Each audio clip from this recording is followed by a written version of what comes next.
그래서 오늘 이제 공부할 부분은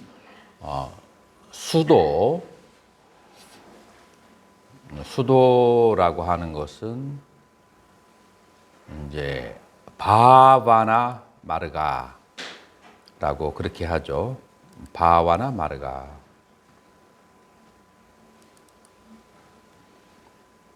바와나라고 하는 것은 개발하다, 이제 그런 뜻이고, 마르가라고 하는 것은 여기 해야라고 됐는데 마르가 산스크리트니까 마르가로 고쳐주세요.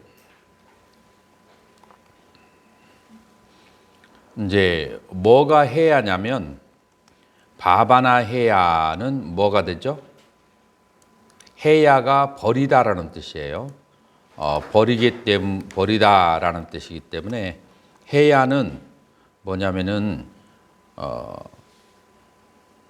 닦아야만 버려지는 번뇌, 그거를 바바나 해야라고 하고, 그게 다른 말로 뭐냐면은 수혹이 되는 거예요. 수혹을. 그러니까 지금 이제 이 수도 위에서는 뭐를 닦느냐 하면은 수혹을 닦아서, 그래서 수행하는 것을 그것을 수도라고 그렇게 한다라고 하는 거예요. 자, 그러면 여러분들 기억나시나요? 여러분들 여기서 닦아야 되는 그 수혹은 네 가지가 있어요. 구사론에서는 네 가지가 뭐죠? 네 가지가 참, 진, 만, 무명, 요 네 가지를 이 수도 위에서 닦는데, 그 수도 위에서 닦는데 구지에서 닦는 거예요. 구지라는 말이 뭘까요? 요계에서 닦고, 요계는 하나로 치고요. 그 다음에 색계 몇 개가 있죠? 사선이 있죠. 각 선으로 하면은 1, 2, 3, 4, 4개 있어요. 그 다음에 무색계 몇 개가 있죠? 4개가 있어요. 그래서 1 플러스 4 플러스 4 하면은 이제 9군데가 되는 거예요. 그래서 구지, 땅지자에서 9군데에서 닦아야 되는 거예요. 무엇을 닦아요? 수혹을 닦아야 되는 거예요. 그 얘기했던 것처럼. 자, 그러면 9군데에서 어떻게 이걸 닦을 수가 있을까요? 요계에서도 닦고, 초선, 2선, 3선, 4선, 5, 6, 7, 8 이렇게 해가지고 9군데에서 닦아야 된다라고 얘기했을 때 어떻게 하면 9군데에서 닦아야 될까요? 일광스님. 수월스님. 그러는. 자, 둘 중에 하나죠. 둘 중에 하나인데, 하나는 지금 우리는 어디에 있죠? 욕계에 있어요. 자, 욕계에서 닦는 것은 경험으로 닦을까요? 추론으로 닦을까요? 일반적으로 경험할 수 있어요. 물론 추론도 들어가겠지만 일반적으로 닦아야 되는 대상이 뭐예요? 우리가 수행하는 대상이 지금 계속 여기에서 나오는데, 물론 탐진만 무명인데 무엇에 대한 탐진만 무명이에요? 나와 나의 것에 대한. 나와 나의 것을 조금 더 확장하면 뭐가 되죠? 신수신법. 더 확장하면 오온이 돼요. 그래서 나에 대한 탐진만 무명, 내가 바라보는 경계 대상에 대한 탐진만 무명을 그렇게 닦는 거예요. 자, 그렇게 봤을 때 탐진만 무명을, 나에 대한 탐진만 무명을 닦는다라고 그렇게 말할 수가 있어요. 자, 그러면 내가 지금 여기에서 욕계에서 나에 대한 탐진만 무명을 닦는다는 것은 경험할 수 있어요? 아니면은 추론으로 가능할까요? 다 경험할 수 있어요. 나라고 하는 것은 신수신법이고 오온이기 때문에 오온은 지금 생활하는 가운데 계속해서 경험되어지는 것들이죠. 그래서 그러기 때문에 이것은 이제 경험지에 속해요. 자, 그러면은 색계 초선, 이선, 삼선, 사선, 무색계 초선, 이선, 삼선, 사선에서 이렇게 수행하는 것은 경험되어지는 대상일까요? 아니면은 추론 대상일까요? 이 수행은 색계의 수행과 무색계의 수행은 경험할 수 있을까요? 추론할 수 있을까요?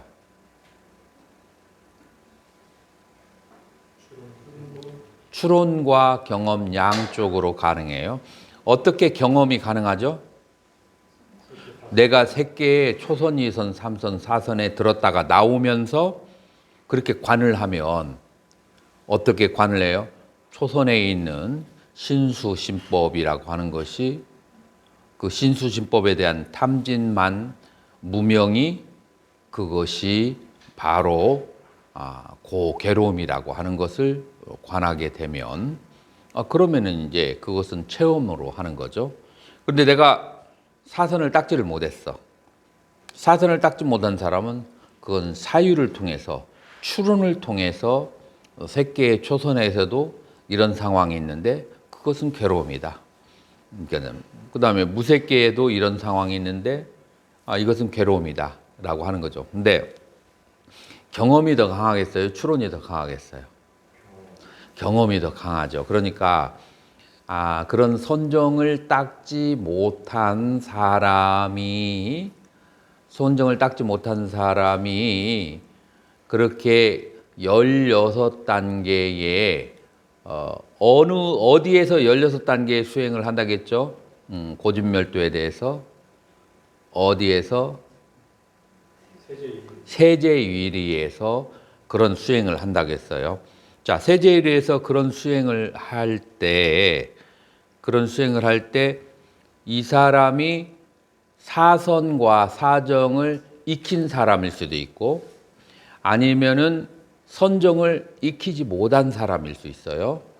선정을 익힌 사람에게는 그 색계와 무색계의 고진멸도라고 하는 것이 체험지로 하는 것인데 만약에 선정을 익히지 못한 사람은 그것은 사유를 통해서 고진멸도를 관하는 거예요. 그러니까 힘이 약할 수 있어요.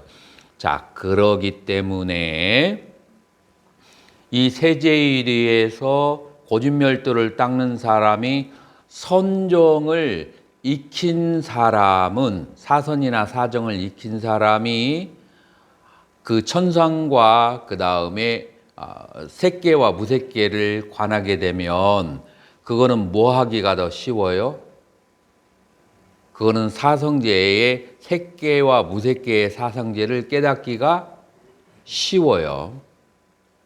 그런데 만약에 선정이 없는 사람이 색계, 무색계에 대해서 사유를 하면 그 사유가 정확하지 않을 수 있잖아요. 그렇기 때문에 그 색계와 무색계의 것은 깨닫기가 쉬워요, 어려워요? 고진멸도를 깨닫기 어려워요. 자, 그래서 이 선정이 어떤 상태에 있느냐에 따라서 선정이 없는 사람이 16단계를 통해서 수다원이 되게 되면 그러면은 수다원밖에 못 되는 거예요. 근데 선정을 통해서 색계와 무색계의 고진멸도까지도 체험이 되면 이 사람이 수다원이 되려고 16단계의 깨달음을 얻었을 때 어디로 가요? 바로 아나함의 경지로 가게 되는 거예요. 자, 그래서 어떻게 이 고진멸도를 깨달았을 때, 견도를 했을 때, 왜 어떤 사람은 수다원이 되고 어떤 사람은 아나함이 되는지에 대해서 어느 정도 납득이 가는가요? 그러니 이제 차이가 있어요. 기본적으로 선정하고 연관이 된다라고 그렇게 볼 수가 있어요. 자, 한번 읽어보세요. 떠오는 흐름과 들어감의 합성어인 프로타판나의 중국식 발음이며 무르도와 헤타의 흐름에 들었다는 뜻이다. 칠생 이내에는 반드시 헤타라는 것으로 알려져 있으나 부파마다 다른 견해를 보인다. 남방의 분별 설부는 견도가 원만한 자가 다시 여덟 번째의 존재를 받을 수 있는 곳은 어디에도 없고 그럴 수도 없다. 를 인간 세계의 칠생으로 해석하지만 설일체 유부에서는 경의 칠생을 인간의 생류, 중류와 천상의 중류, 생류까지 각각 칠생으로 28생 이내에 해탈한다고 해석한다. 음광부는 인간과 천상에서 각기 7번의 생을 받는다. 나는 음광부 경전을 근거로 천상과 인간을 모두 합해 14생이라 주장하고 마하사사카는 천상과 인간을 모두 합해 7생으로 본다. 이처럼 7생에 대한 다양한 해석들이 있다. 이것의 출처가 어딜까요? 이것의 출처는 구사론 5장 현성품이 이것의 출처예요. 구사론 5장 현성품의 출처이고, 자, 먼저 우리는 기본적으로 칠생 안에 아라한가 해탈을 한다라고 그렇게 알고 있잖아요. 요거는 이제 어디에 그 견해냐면 분별설부의 견해예요. 위바짜 바딘이라고 해서 이 분별설부는 지금 스리랑카를 통해서 미얀마, 태국으로 그렇게 넘어간, 언제 이 분별설부가 넘어갔죠? 아쇼카 왕 때 아쇼캉의 왕의 아들이었던 마인다 장로와 상가미타, 딸이었던 상가미타 비구니에 의해서 스리랑카로 불교가 넘어가게 되는데, 이때 이 학파가 바로 분별설부라고 그렇게 하는 거예요. 그것의 견해예요. 요즘에 뭐라고 할까, 강묵스님이 쓴 아비담마, 그거는 어느 학파의 견해일까요? 분별설부의 견해예요. 그런데 우리 불교에서 몇 개의 학파가 있죠? 그 당시에 부파 불교가 19개에서 20개의 학파로 그렇게 나누고 있어요. 그 중에 아비담마까지 있는 학파는 4개, 5개가 되거든요. 그러니까 5학파가 아비담마가 있는 학파들은 전부 다 견해가 달리하고 있다라고 그렇게 보면 돼요. 자, 근데 이건 이제 많이 알려져 있는 칠생은 많이 알려져 있어요. 그러니까 설일체의 위에서는 경에서 나오는 칠생을 인간의 생유, 중유, 천상의 중유, 생유까지 해서 4, 7, 28, 28생으로 그렇게 보고 있다.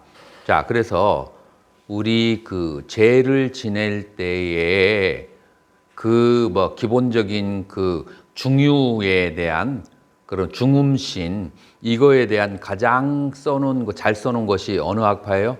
설일체유부 학파예요.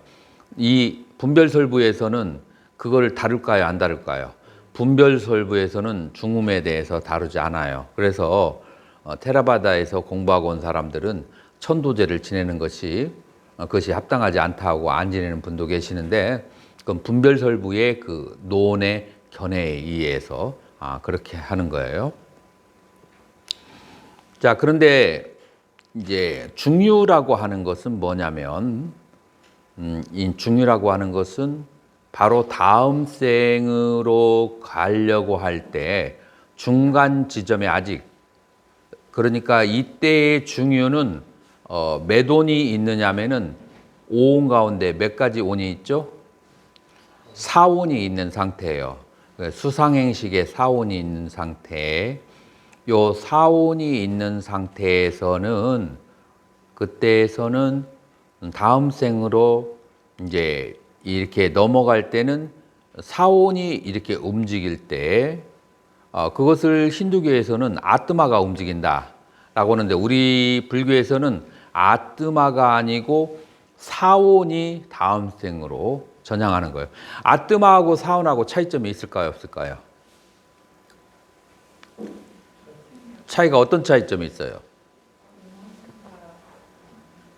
이 사운이라고 하는 것은 조건에 따라서 계속 시시각각 변하면서, 그러면서 이렇게 그 순간순간 존재하는 순간상간 생멸하면서 그 에너지가 그 다음 생으로 이렇게 전달해 가면서 존재하는 것이기 때문에 비슷한 점은 있어요. 이번 생에서 다음 생으로 연결해 주는 매개체라는 점에서 비슷한데 그 존재의 영원성과 생멸성, 이제 그 다음에 모임이라든지 아니면 주체적으로 하나만 있느냐에 따라서 사원과 아뜨마하고는 각각 다른 거죠. 그 사원이 아직 세곤을 만나지 않았을 때를 중음이라고 그렇게 얘기하고, 그 다음에 다음 생에 어디에 태어날 때 이제 태아에 들어가서 그 부모의 그 색을 받았을 때 이제 그걸 생유라고 이제 그렇게 하겠죠. 자, 그래서 이제 이게 만약에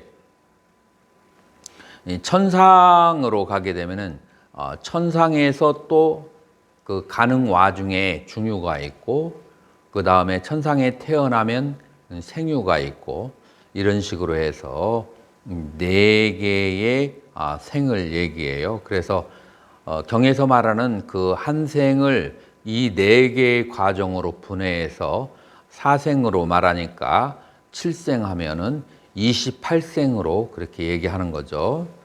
자, 그래서 경에서는 뭐라고 얘기했느냐? 여덟 번째의 존재를 받지 않는다라고 얘기했어요. 근데 이 여덟 번째의 존재를 받지 않는다라고 했을 때는 어디만 계산해서 여덟 번째예요? 인간 세상에 태어나는 것만 계산해서 여덟 번째고, 그러나 인간 세상에 태어나기 위해서는 나머지 세 과정이 필요하기 때문에 인간 세상까지 합쳐서 4생이 되는 거예요. 자, 그래서 7생이 28생이다 라고 그렇게 말할 수가 있어요. 그죠? 그렇게 해서 설체부에서는 28생 이내에 해탈한다 라고 얘기하고, 그 다음에 까샤피아, 음광부라고 그래요. 까샤피아. 음광부에서는 뭐라고 얘기하느냐면은 인간과 천상에서 각각 7번 생을 받는다라고 그래요. 자, 그래서 인간생에서 한 번, 천상에서 한 번, 이런 식으로 해서 7번이 되는 거예요. 자, 그렇게 해서 이 음광부에서는 14번이 이제 그렇게 되겠죠. 쌉따끄르뚜보, 이거 구사론에서 내가 인용한 거예요. 쌉따 무슨 뜻이겠어요? 쌉따 7, 끄르뚜보, 그래서 끄르뚜보 그렇게 행하여진다. 대반, 그 대반 천상에서 7번의 생을 그렇게 행하여지고 받아지고, 쌉따끄르뚜보 마누시안, 마누사 하면은 인간 세계예요. 그래서 인간 세계에서 7번의 생애를 받고 라고 구사론 5장 현성품에 그렇게 나와 있어요. 자, 그래서 이제 까샤파 음광부에서는 14생을 주장을 해요. 그리고 이제 마하사사카라고 하는 화지부에서는 천상과 인간을 모두 합해서 그것을 7생이다. 자, 이게 무슨 말일까요? 예를 들어서 인간 세상에서 3번, 천상에서 4번, 어쨌든 간에 뭐 합쳐가지고 7번이다. 야, 이게 분별설부하고 차이점 무슨 어디가 있어요? 뭐가 있어요? 분별설부는 인간에서만 7번을 얘기하는 거예요. 그러나 이제 화지부에서는 인간처상 도합해서 7번이다. 하여튼 7이라는 숫자는 맞아요. 7이라는 숫자는 맞는데, 그런데 그 7을 어떻게 해석하는가가 각각 다양한 거예요. 여러분들이라면 어떤 해석이 더 와닿아요? 두념스님. 네. 이 4개의 해석 중에서 어느 게 마음에 끌려요? 이건 뭐 어느 게 옳다 그러다고 할 수 없어. 왜냐면은 경에서는 그렇게 이렇게 딱 큰 단어만 팔생이라고 했기 때문에 그걸 세부적으로 계산해 보면 이 네 학파가 다 맞을 수 있어요. 근데 어느 게 마음에 끌려요?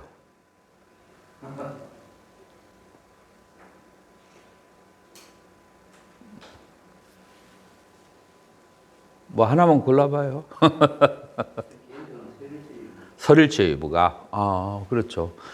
대승에서는 아무래도 대승의 기출이 되는 게 설일체유부이기 때문에 그거를 더 저기 할 수가 있죠. 이자 이래서 이제 이 문제는 나중에 무엇하고 연결되냐면은 보살이 삼아승직업 동안 보살행을 해야 되는 거 그거하고 그 다음에 수다원이 보살의 수행으로 넘어갈 수가 있는가 없는가 하고도 그렇게 연결이 돼요. 만약에 수다원이 딱 되면 지금 여기에서 해석하는 것에 의하면 몇 생 안에는 반드시 해탈을 해야 돼요. 자, 그러면 보살이 가지고 있는 기본 개념은 세세생탱토록 지옥까지 들어가서 중생제도를 해야 되는데 수다원이 되면은 몇 생 안에 해탈을 해야 되거든. 그러니까 이제 대승과 그 다음에 소승에서 그 수많은 논쟁이 수천 년 동안 있었는데 그 논쟁이 바로 이 칠생이라는 거 하나에서 논쟁이 생기는 거예요. 그러니까 수다원이 되기 이전에 전향을 해야 보살과로 전향할 수 있고 수다원이 일단 되면 그 길로 미끄러져 가야지 보살로 전향을 할 수 없다라고 하는 등 수많은 논소와 경전에서 이렇게 여러 가지의 다른 견해들이 나오는데 그 바탕이 되는 게 뭐예요? 바로 이 경전에 나오는 것처럼 칠생 안에 팔생 이전에 바로 해탈을 하게 된다. 다음 생을 받지 않는다. 요 한 구절 때문에 그렇기 때문에 그 수많은 이제 논제가 이루어진 것이다라고 그렇게 말할 수가 있어요. 칠생이라는 게 그 전에도 또 해탈할 수 있다는 뜻입니다. 이전에도 가능하죠. 삼생이나 at least. 그러니까 늦어도 그 팔생이 오기 이전에 칠생 안에 라는 그런 소리예요. 칠생을 꼭 채우라는 것이 아니고 늦어도 그 안에는 해탈을 한다. 이게 이제 자, 계속 읽어보세요. 수다원을 성취한 후에 다시 닦아야 하는 것은 수복이다. 10가지 잠재된 번뇌 중 견도에서는 6가지 견옥이 끊어졌지만 아직 4가지 수복은 남아있는 상태이다. 수도에서는 욕계에 대한 탐착과 노여움, 수행의 경지에 대한 교만과 얻지 못한 경지를 얻고자 함, 세상이 객관적으로 존재한다는 오해가 육신과 기억에 정서적으로 남아있는 것을 다스린다. 수소단의 번뇌는 견소단과 달리 작용하는 세계와 세력의 강약에 따라 91품으로 나뉜다. 작용하는 세계는 욕계 1, 색계 4, 무색계 4 모두 합하여 3개의 구지이다. 번뇌의 강약은 상류하로 나뉘며 그들이 각각 상류하로 나뉘어 구품이 된다. 각지의 번뇌가 구품이므로 구지의 번뇌를 모두 합하면 91품이 된다. 수다원에서 이미 욕계 수소단의 번뇌 중 4품까지 끊었으므로 사다함에서는 그 이유를 닦게 된다. 자, 이 말이 무슨 말인지 이해하겠어요? 수월 스님, 이해가 돼요? 그러면은 한번 스님의 언어로 한번 설명을 해봐요. 내가 아까 설명을 한 거거든요.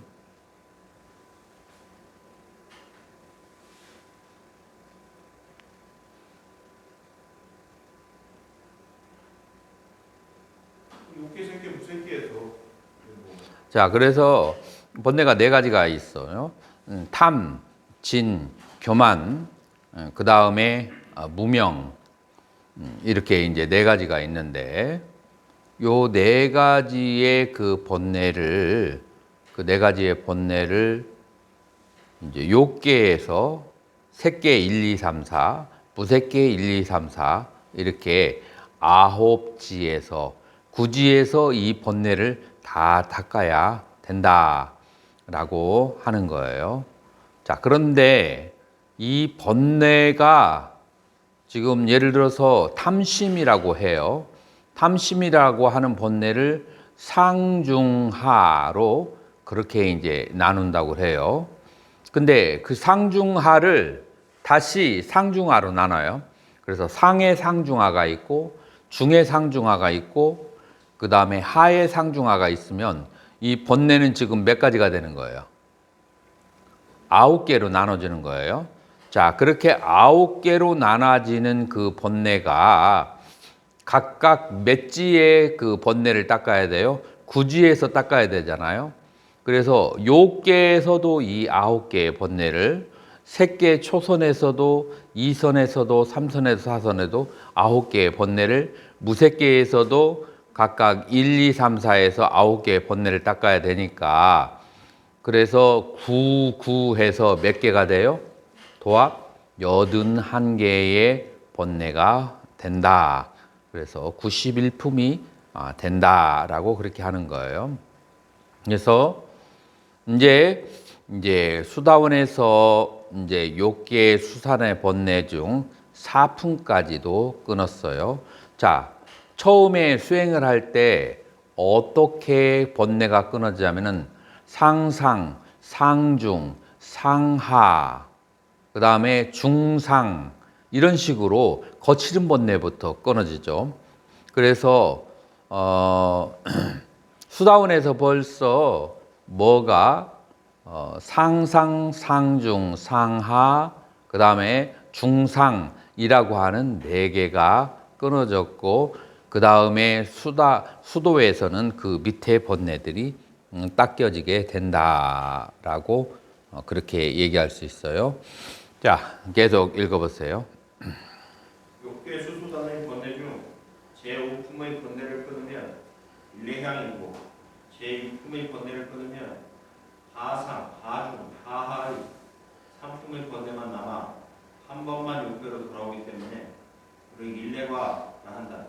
사다함가는 하품의 번뇌만 남아있기 때문에 번뇌가 적은 수행자이다. 이 중 제7품과 제8품의 하상, 하중을 끊으면 아나함도이고 제9의 하하품의 수고까지 끊으면 아나함과이다. 다시는 욕계에 돌아오지 않기 때문이다. 이때는 10가지 족쇄 중 5가지 족쇄, 즉 6개의 결박이 다 끊어진 상태이다. 그러나 이들은 아직 상계인 색계 무색계에 대한 집착이 남아있고 그 집착은 들뜸, 교만, 무명으로 이어진다. 이 5가지 족쇄가 해탈의 장애이고 이것이 바로 아나함이 다스려야 할 번뇌이다. 자, 그래서 오화분결, 오상분결이라는 단어가 나왔어요. 자, 오화분결, 오상분결이라는 단어가 나왔는데 10가지 족쇄, 다사상뇨자나가 나왔는데 이거는 지금 설일체의부에서 우리가 안 다뤘어요. 어디에서 다뤘죠? 이 10가지 족쇄, 다사상뇨자나를 초기불교에서 다뤘어요. 이 다사상뇨자나 초기불교에서 말하는 10가지 족쇄가 어떻게 되는지 기억이 나나요? 얘기해 보세요. 유신경, 대금치, 의심, 그리고 탐지, 색계에 대한 무색계에 대한 생각, 교훈, 무명, 교만.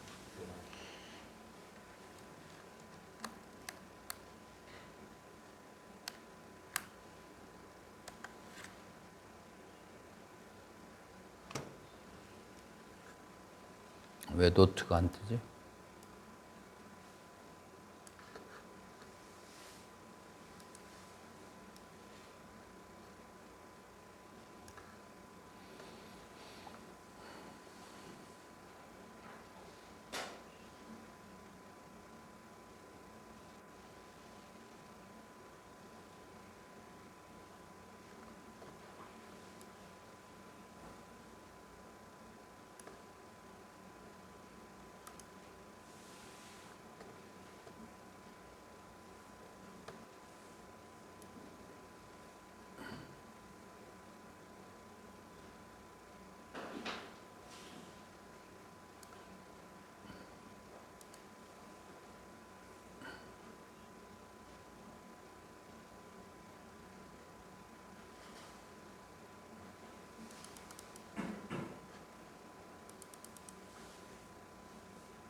자, 그래서 오상분결, 오하분결이라고 하는데 오하분결이 왜 오하분결이냐면 아나함이 되어서 끊어지기 때문에 오하분결이라고 그래요.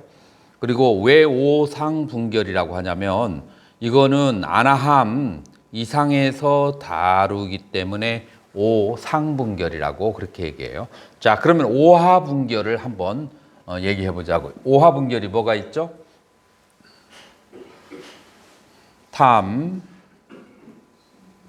욕탕, 진심, 진, 의심, 그리고 의심,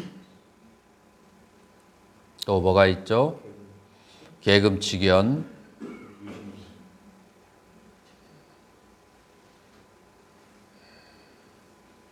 유신견.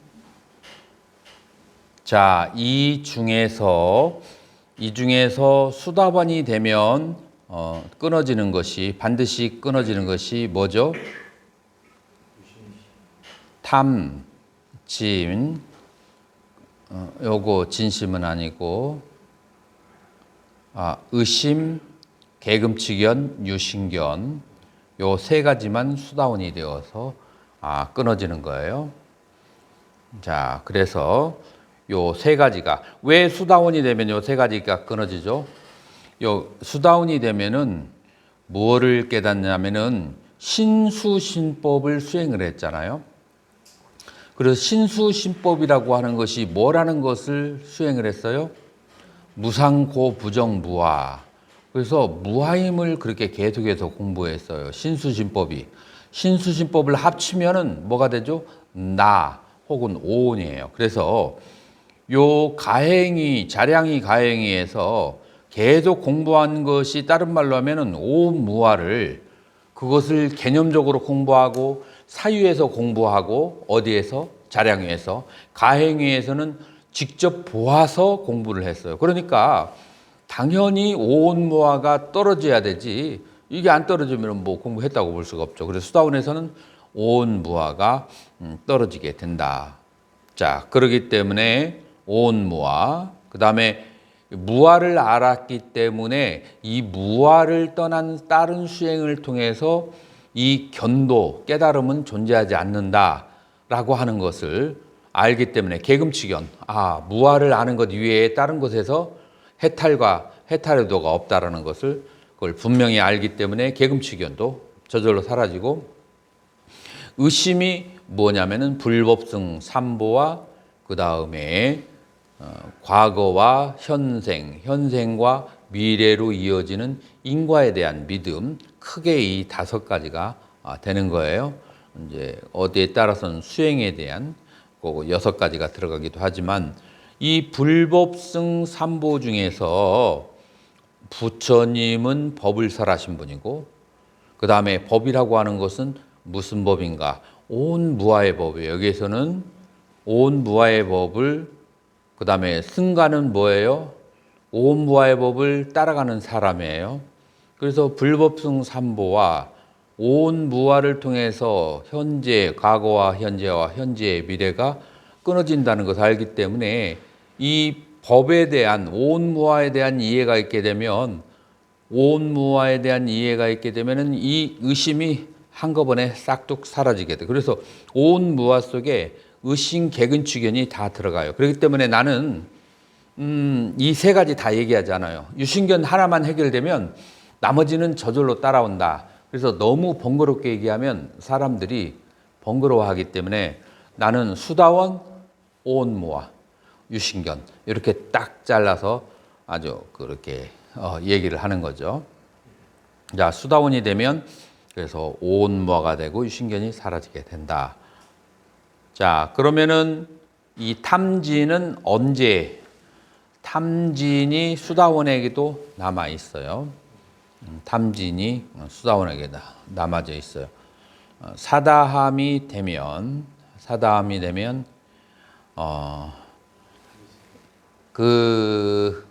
이거를 아까 9단계로 얘기했잖아요. 그래서 9품으로 9품으로 그렇게 얘기했는데 9품 가운데에서 어, 9에서 5까지. 근데 이거 숫자를 1부터 4까지 이렇게 계산하더라고. 자, 1부터 4까지는 수다원에서 나갔지만 5부터 그 다음에 9까지가 5부터 9까지 해서 5, 6, 7까지가 사다음에서 여기에서는 이제 미세한 정도예요. 가장 거친 거 수다원에서, 그 다음에 미세한 중간 미세한 거 사다함에서, 안함에서 아주 섬세한 거, 선세한 것이 안함에서 이 섬세한 탐진이 뭐가 탐진이 여기에서 사라지게 된다라고 하는 거예요. 그래서 오화분결이 이렇게 해서 낚아지는 거예요. 자, 그러면 오상분결은 뭐죠?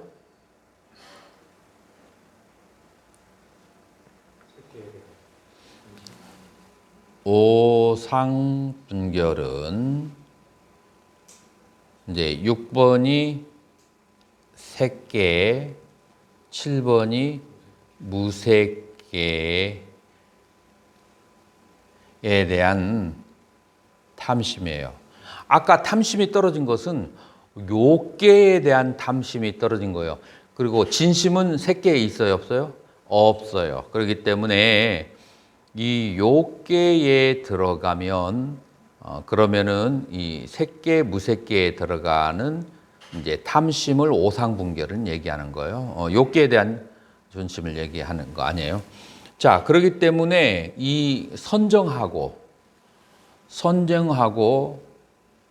그 다음에 진심하고는 어떤 관계예요? 대두적인 관계예요. 선정을 닦으면 진심이 사라지고, 그 다음에 진심이 있으면 선정에 들어가지 못하고, 전혀 정반대의 그런 이제 관계를 가지고 있어요. 그래서 색계와 무색계 탐심, 그 다음에 8번은 뭐예요? 교만. 그 다음에 9번은 들뜸. 10번은 무명. 자, 요 중에서 아까 설일체의부에서 얘기하는 10가지 아누사야 잠재된 번뇌 중에서 여기에 공통적인 그 중에서 수혹이 있잖아요. 수혹이 어디하고 걸쳐요? 수혹이 무명, 교만. 요 탐심이 둘로 나눠지는 거죠. 하나는 욕계에 대한 탐심과 그 다음에 상계에 대한 탐심, 둘로 나눠주는 거예요. 그래서 two and half, 두 개 반이 여기 남아 있는 거죠. 그리고 한 개 반은 어디에서 안함 이전에 이제 끊어지게 되고 이제 그렇게 되는 거예요.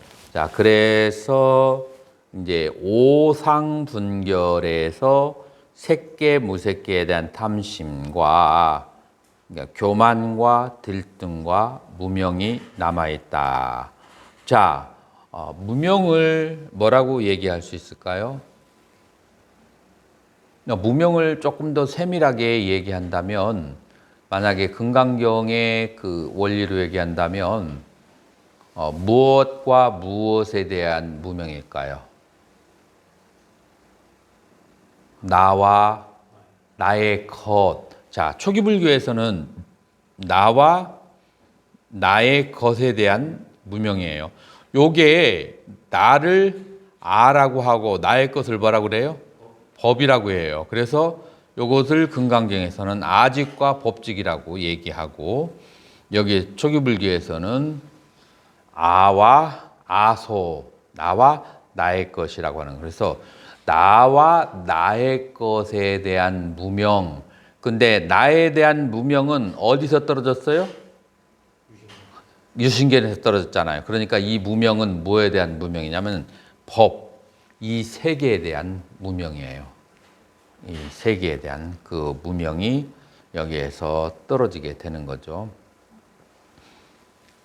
여기서 이제 들뜸, 이제 교만이라고 하는 것은, 다시 말해서 안함도 교만한 마음이 있다라고 하는 거예요. 자, 그런데 이 교만은 우리 중생들이 생각하는 교만이 아니고 이거를 영어로는 self pride라고 그래요. 자기에 대한 아주 강한 존중감. 그게 바로 이 아나함에게도 존재하고 있다. 온 무화가 떨어졌는데도 저게 아무. 그렇죠. 온 무화가 떨어졌는데 그 아집하고는 또 달라요. 아집하고는 다른데 법에 대한 법하고 관련됐어요. 그래서 지금 여기에서는 쉽게 얘기해서 오화분결은 나하고 관련돼 있고 오상분결은 뭐하고 관련돼 있어요?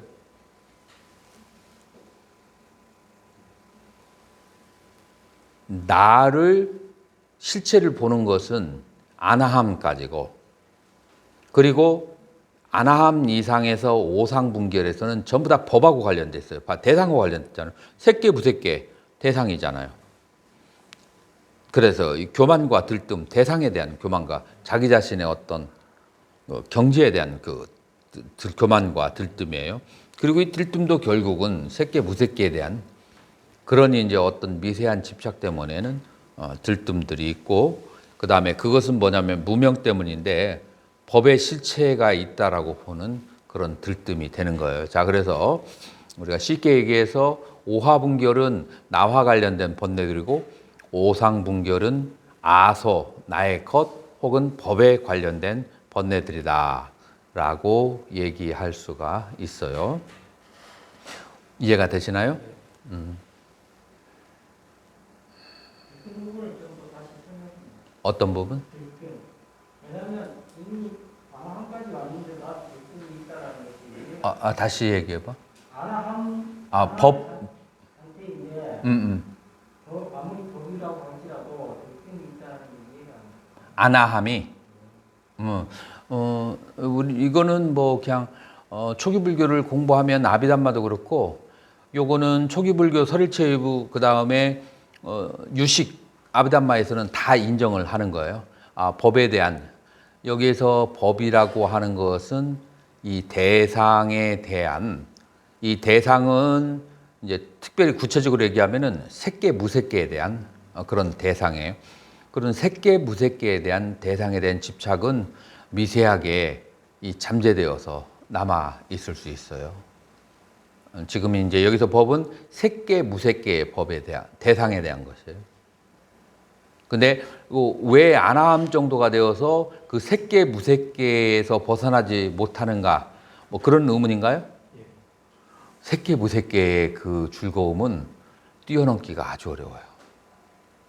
심지어 색계 무색 우리 한번 우리 선방에 들어가서 초선 정도 비슷한 정도에 들어간 중을 한번 봐봐요.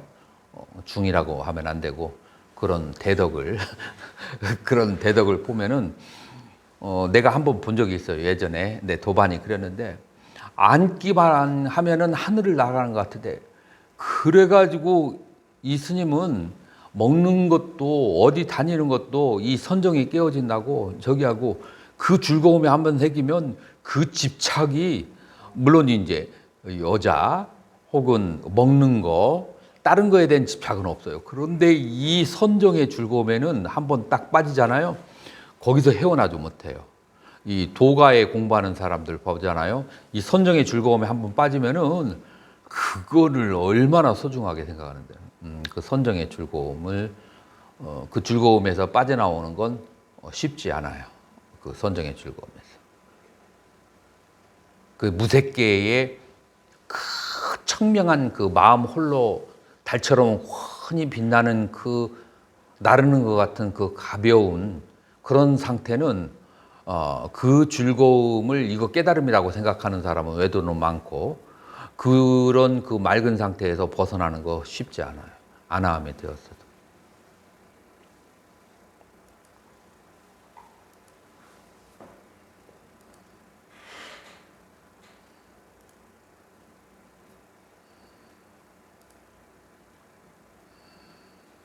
자, 그렇게 해서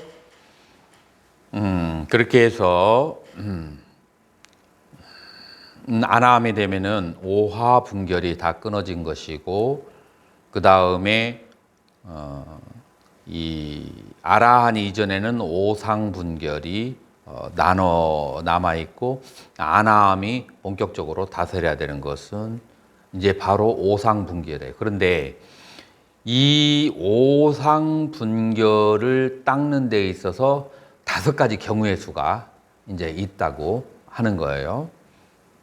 5가지 경우의 수가 있는데 한번 읽어보세요. 아나함을 성취한 후 그 생에서 노력을 했을 때 열반을 성취하면 이를 현 반열반이라 한다.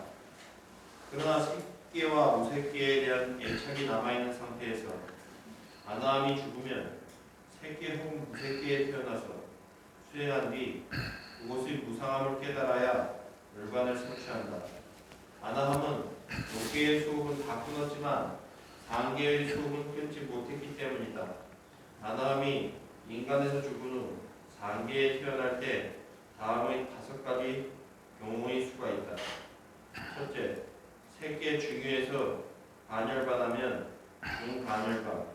둘째, 새끼의 천상에 태어나서 짧은 시간 수행해서 반열반하면 생반열반.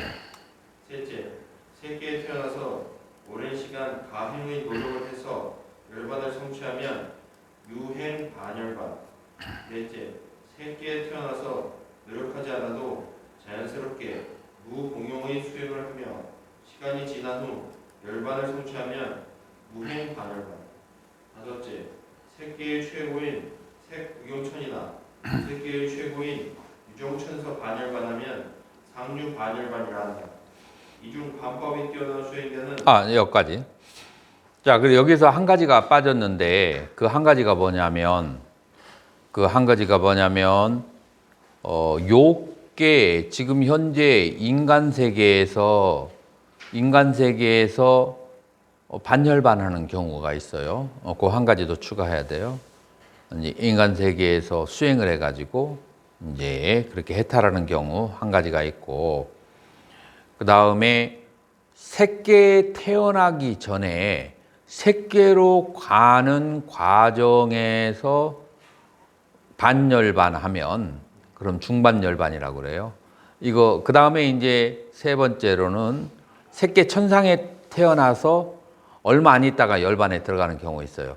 자, 그런데 이거는 이해가 가죠. 여기 새끼 천상이면은 주로 어디겠어요? 정거천이에요. 이제 정거천에 태어나서 잠깐 살아보니까 이거 내가 그럴 줄 알았어. 내가 짐작은 했었는데 내가 잠깐 태어나서 맛을 보니까 이것도 별거 없어. 욕개나 마찬가지야. 자, 그래서 이것도 다 버려야만 돼 라고 생각해서 하는 경우가 있고, 그 다음에 중반열반은 그러면은 가다가 중유 상태에서 열반에 드는 경우는 어떤 경우겠어요?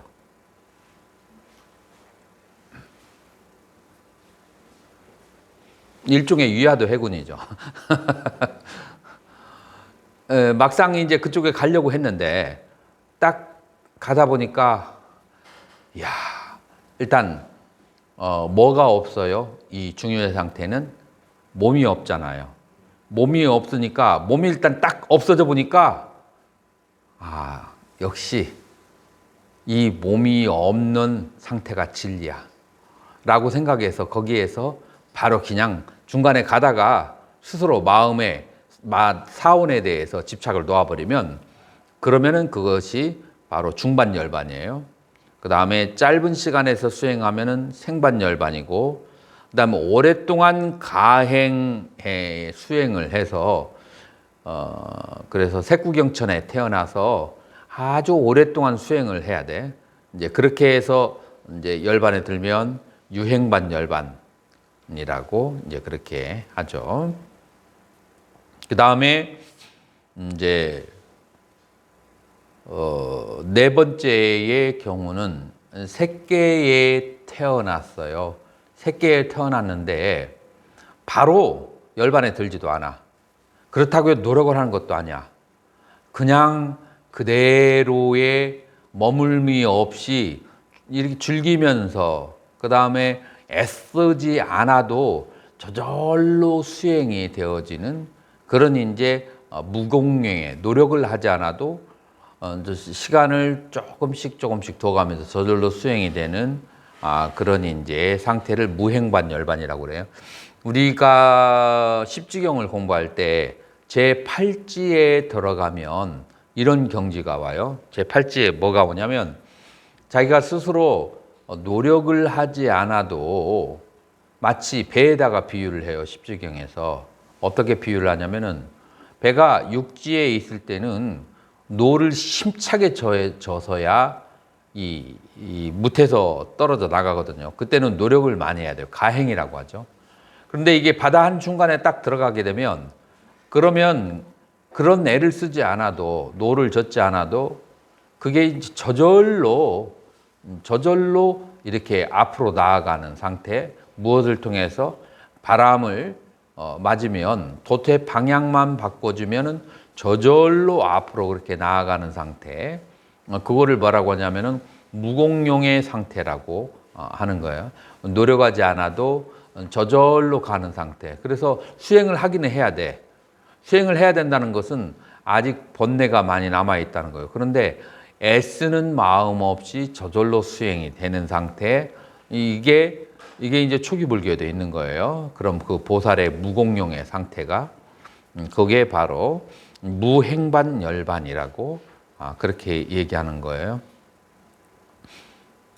그리고 이제 5번은 이제 꼭 색구경천이 아니고 어디까지 가느냐. 무색계의 가장 꼭대기를 유정천이라고 그래요. 무색계의 유정천에 가서 거기에서 열반하면 그러면 이제 상류반 열반 이렇게 해서 이제 색계와 그다음에 무색계에서 열반하는데 5가지가 있고 욕계에서 수행을 해서 그래서 지금 이 세상에서 열반을 얻는 경우까지 합쳐서 6가지로 나눠진다. 이해가 됐나요? 그렇게 6가지가 있어요. 계속 읽어보세요. 이중 관법이 뛰어난 수행자는 색구경천에서 열반하고 사마타가 뛰어난 수행자는 유정천에서 열반에 든다. 반 수행자의 3가지 유행. 왜 이런 현상이 벌어지겠어요? 관법이 뛰어난 자는 색구경천에서 여기는 색계의 꼭대기예요. 색계 제4선이죠. 그 다음에 사마타가 뛰어난 성천은 유정천, 여기는 무색계의 4선이에요. 그래서 열반에 된다. 이유가 뭘까요?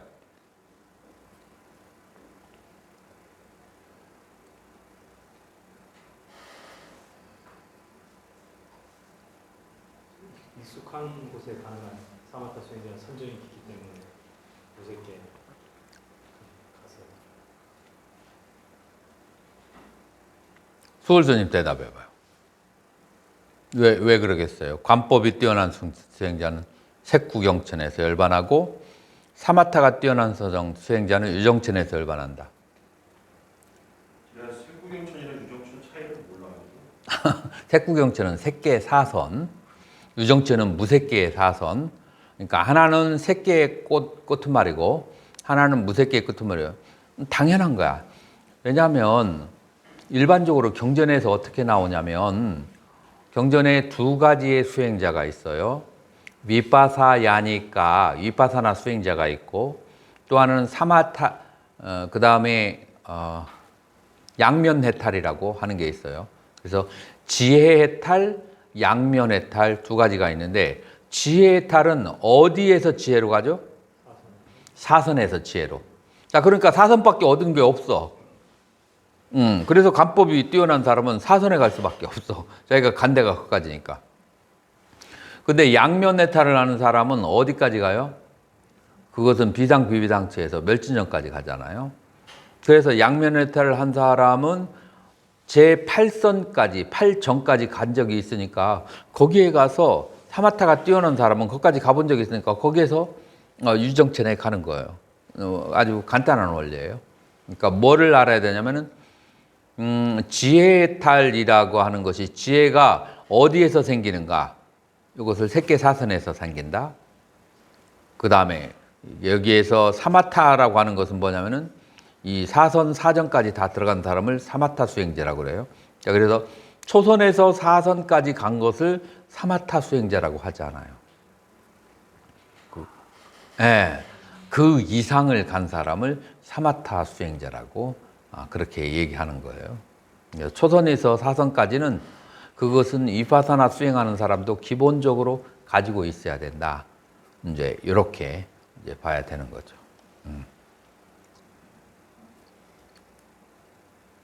자, 계속. 반수행자에 세 가지 유형이 있는데 전초, 반초, 변몰이다. 전초는 세계 제1천인 범중천에 태어나 수행한 후 중간천들을 모두 초월해 바로 색구경천에 태어나는 것이고, 반초는 정거천에 태어난 후 색구경천에 이르는 것이고, 변몰은 16천에 모두 태어난 후 최후의 색구경천에서 열반에 드는 것이다. 이 세 가지 유형 모두 선정의 즐거움에 대한 집착 때문에 생겨난다. 자, 여러분들 아나함이 이 색계를 방문한 이유가 뭘까요? 아나함이 선정에 대한 그 색계 선정에 대한 그 즐거움에 집착이 남아 있어서 그쪽에 찾아간 거예요. 만약에 선정에 대한 즐거움이 없다면 그럼 바로 집착하지 않았다면 해탈을 할 거예요. 자, 그런데 그렇게 해서 색계에 갔는데 색계를 이 남방에서는 몇 개로 얘기하죠? 17개 색계를 얘기해요. 색계가 이제 초선, 2선, 3선, 4선, 3, 4, 3, 4 해가지고 17개로 이제 그렇게 얘기를 하죠. 자, 그런데 여기에서 이제 관법 수행을 하는 사람이 세 가지 유형이 있는데 전초, 반초, 변몰이라고 하는 거예요.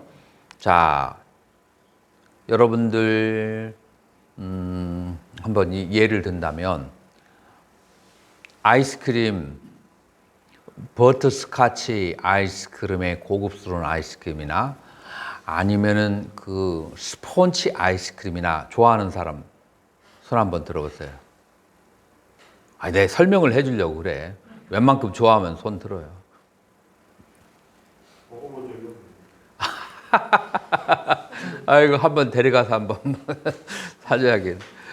그 아이스크림은 좋아하는 사람 있나요? 좋아해요. 자, 그 다음에 식물성으로 뭐 좋아하는 거 있으면 또 얘기해봐요. 얼른 얘기해봐요. 아이스크림. 두리안, 오케이. 맹고, 아보카도. 자, 이렇게 네 가지만 일단 얘기해 보자고요. 아이스크림, 두리안, 맹고, 아보카도가 있어요. 그 중에 제일 좋아하는 게 사람이 있을 거예요. 제일 좋아하는 게 뭘까요? 두리안. 자, 그러면 두 가지 경우가 있어요. 두리안을 제일 좋아하니까 두리안만 먹겠다. 다른 것은 안 먹겠다. 가능하죠? 그런데 두리안도 좋아하지만 다른 것도 좋아해. 뭐냐면은 아보카도도 맛있고, 그래서 먼저 담담한 아보카도 먹고, 왜냐면은 처음부터 강렬한 거 먹으면 다른 것이 맛이 안 나죠. 그 다음에 그다음 담담한 아이스크림 먹고, 그 다음에 좀 저기한 맹고를 먹고 두리안을 먹는다. 자, 1번과 2번 어느 걸 택할래요? 2번. 당연히 그래야지. 자, 그런 사람이 누구냐 하면 전초야. 사선의 즐거움으로 바로 갈 수 있어. 그런데 이 색계 17가지의 각각 다른 즐거움이 있는데 이걸 마다 않고 바로 가면 두리안만 바로 먹는 거나 마찬가지야. 그래서 색계, 이 초선, 그 다음에 2선, 3선, 4선 골고루 들려가지고 그 즐거움을 다 느끼고 난 다음에 어차피 해탈하면은 그런 거 못 즐기니까 다 한번 즐긴 다음에 해탈하자라고 하는 그런 폭넓은 사람이 전초라고 이제. 변몰이 아니고요. 16천은 모두 태어난 후 저기 하는 게 변몰입니다. 변몰. 변몰이 16촌에 모두 다 태어나서 그렇게 이제 색구경천에 가가지고 열반에 드는 것은 변몰이라고 그렇게 하고, 그 다음에 이제 전초는 일단은 처음하고 끝만 맛을 보면은 서론과 결론만 맛을 보면은 되지라고 해서 맹고하고 두리안 두 개만 딱 맛을 보는 거야. 새끼 일천에 가서 한번 무슨 맛인지 한번 보고, 그 다음에 이제 바로 색구경천에 가서 그 맛을 보고 난 다음에 이제 어느 이따가 열반에 드는 것은 그건 전초고, 그 다음에 이 뭐 결론만 좋으면 됐지 뭘 그 밑에 것들은 하고 바로 두리안으로 가버리는 경우, 색구경천에 바로 가가지고 거기에서 조금 즐거움을 누리다가 해탈을 하는 것을 반초라고 한다. 그래서 이거 전부 다 뭐예요? 맹고와 두리안에 대한 맛에 대한 집착 때문에 그런 거 아니에요. 색계의 즐거움이 그렇게 초선, 2선, 3선, 4선 다양한데 그 즐거움을 얼마만큼 어떤 식으로 즐기느냐에 따라서 바로 전초, 반초, 변몰이라고 하는 세 가지가 있다라고 그렇게 말할 수 있는, 이해가 되나요?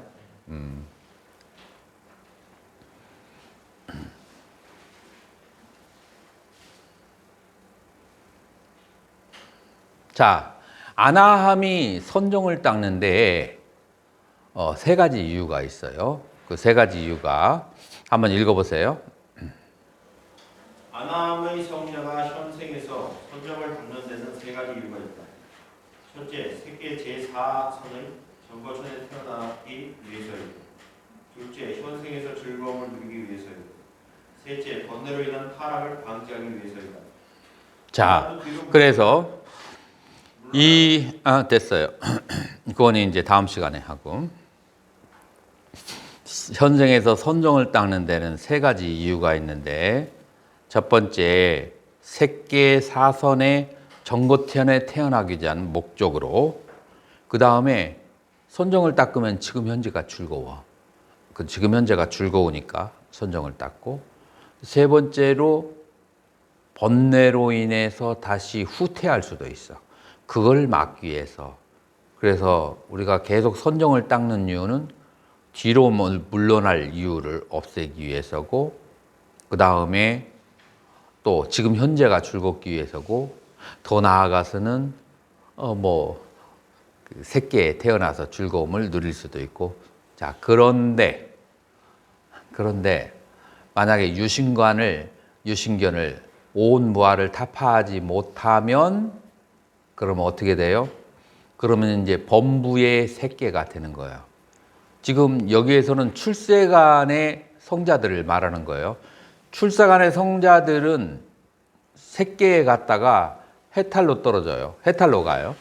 자, 그런데 범부의 그 범부선을 수행하는 사람들은 새끼에 갔다가 그 복진 타락해가지고 다시 지옥으로 가거나 아니면 축생으로 떨어지게 돼요.